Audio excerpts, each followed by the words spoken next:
Կիևը Storm Shadow հրթիռներ է կիրառել Սևաստոպոլի եւ հարակից շրջանների ուղղությամբ։ Ըստ տեղի իշխանության վնասվել են բնակելի եւ վարչական շենքեր։ Հրթիռներից մեկն ընկել է կենտրոնական բանկի մասնաշենքի վրա, հրդեհելով տանիքը։ 2 մարդ է վիրավորվել։ Ուկրաինական ԱԹՍ-ների հարվածների հետևանքով 2 մարդ էլ Ռոստովի մարզի Տագանրոգ քաղաքում է վիրավորվել։ Պետդուման ընդունել է օրենք, որով կենտրոնական բանկն ու ֆինանսական այլ մարմիններ կարող են հակաօդային պաշտպանության համակարգեր կիրառել ուկրաինական անօդաչուները վնասազերծելու համար, առանց հատուկ ծառայությունների միջամտության։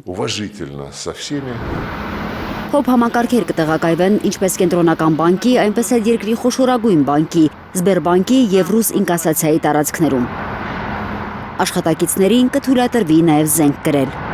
Այս հաստատությունները սեփական միջոցներով կհոգան հոբ համակարգի ծախսերը։ Ռուսաստանի խոշոր բիզնեսը եւս հայտարարել է, որ պատրաստ է ֆինանսավորել տեխնիկական եւ էլեկտրոնային համակարգերի գնումները իրենց ենթակառուցվածքները ԱԹՍ-ներից պաշտպանելու համար։ Ռուսական զանգվածային հարձակման հետևանքով զոհ եւ վիրավոր կա Չեռնիգովում, ավելի քան 2 տասնյակ մարդ է վիրավորվել Դնեպրոպետրովսկի եւ Զապորոժիեի շրջաններում։ Օդային տագնապի ազդանշանը գրեթե չի լռում Կիևում։ Ինչ պարբերականությամբ է Մոսկվան հարվածելու Կիևին, այս հարցին Կրեմլի խոսնակը պատասխանել է առանց հստակ ժամկետներ նշելու։ Системность это же не периодичность. Համակարգվածությունը չի նշանակում պարբերականություն, այն համարժեք չէ պարբերականությանը, դա համակարգվածություն է։ МИДа все исчерпывающе было. Իդեպ Վաշինգտոնը չի աջակցել ՄԱԿ-ում Ուկրաինայի հայտարարությանը, որով կոչ է արվում լիակատար, անհապաղ եւ անվերապահ հրադադարի ու խոսվում է կոնկրետ մարդասիրական միջոցառումների անհրաժեշտության մասին։ Փաստաթուղթը ստորագրել է ՄԱԿ-ի անդամ պետությունների 1/4-ից պակասը 47 երկիր, որոնց թվում հիմնականում եվրոպական երկրներ են։ Հայտարարությունը հրապարակվել է այն բանից հետո, երբ Մոսկվան զգուշացրել է Կիևի դեմ համակարգված հարվածների մասին եւ կոչ արել օտարերկրյա դիվանագետներին լքել քաղաքը։ Մոսկվայի այս գործողությունների պատճառների մասին ՄԱԿ-ում խոսել է Ռուսաստանի մշտական ներկայացուցիչ Վասիլի Նեբենզյան,